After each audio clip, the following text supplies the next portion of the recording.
You're trying to grow. You're building yourself quietly, improving your habits, strengthening your discipline. And then, without warning, someone insults you. They mock your effort. They question your ability. They laugh at your ambition. In that moment, something inside you reacts. Your chest tightens, your mind races, you feel the urge to respond, to defend yourself, to retaliate, to prove them wrong. But this is the exact moment Stoicism becomes powerful. Epictetus taught a simple but life-changing principle. It's not what happens to you that disturbs you, but your judgment about it. The insult itself is not the true source of pain. The pain comes from the meaning you attach to it. When someone says, "You're not good enough," what actually hurts? Is it the sound, the vibration of their voice? Or is it your interpretation that maybe, just maybe, it could be true? A Stoic pauses before reacting.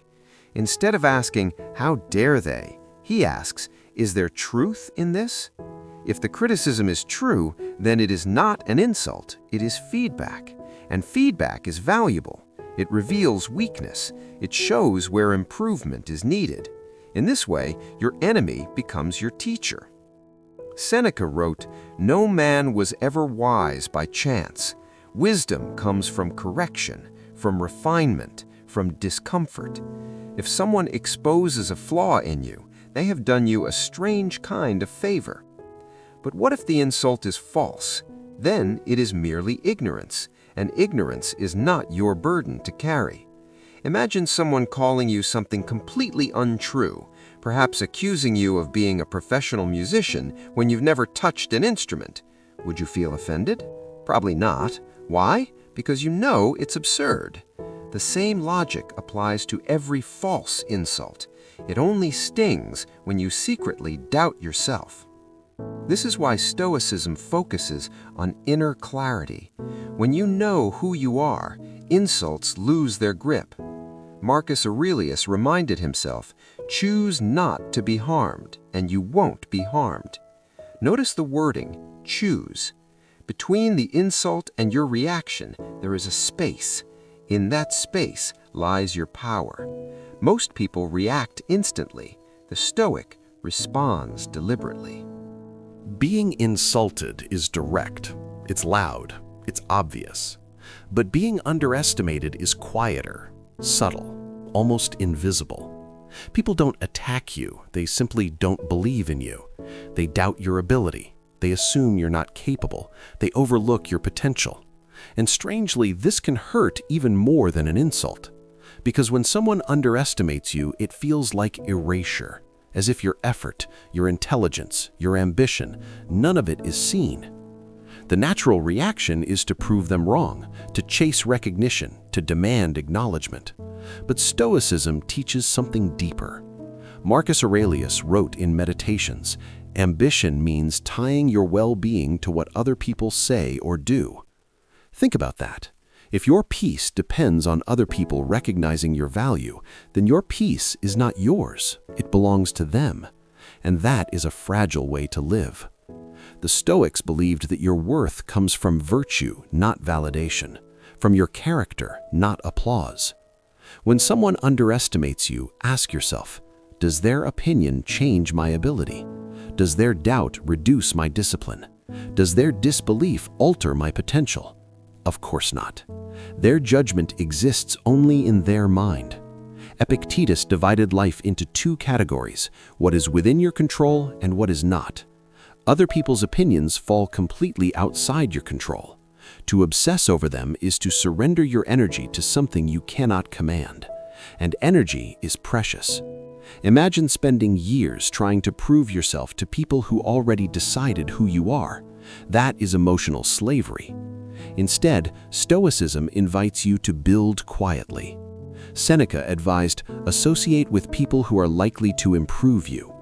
Notice he did not say convince everyone of your greatness.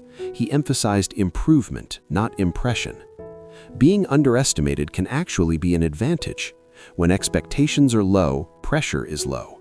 When no one watches you closely, you can experiment, fail, and grow in private. When others doubt you, you are free from the weight of performance. History is full of individuals who were underestimated before they were admired, but admiration was never their starting point. It was a byproduct. The Stoic does not chase applause. He chases mastery, and mastery requires patience. Marcus Aurelius also reminded himself, waste no more time arguing about what a good man should be one. The same applies here. Waste no time arguing about your potential. Develop it. If someone underestimates you, let your actions respond over time, not with arrogance, not with revenge, but with steady excellence.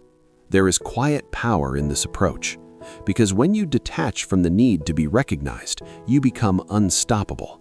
You are no longer distracted by comparison, no longer consumed by external judgment, no longer desperate for approval. You simply focus on the work. And the irony is this: the moment you stop chasing validation is often the moment it begins to appear. But by then, you no longer depend on it. So when you are underestimated, do not shrink, do not panic, do not rush to prove yourself. Instead, refine your skills, strengthen your discipline, deepen your character. Let others misjudge you. Their doubt is not a ceiling, it is noise. Your responsibility is not to control their perception. Your responsibility is to control your effort.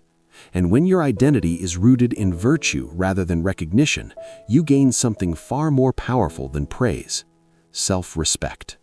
That is the Stoic response to being underestimated.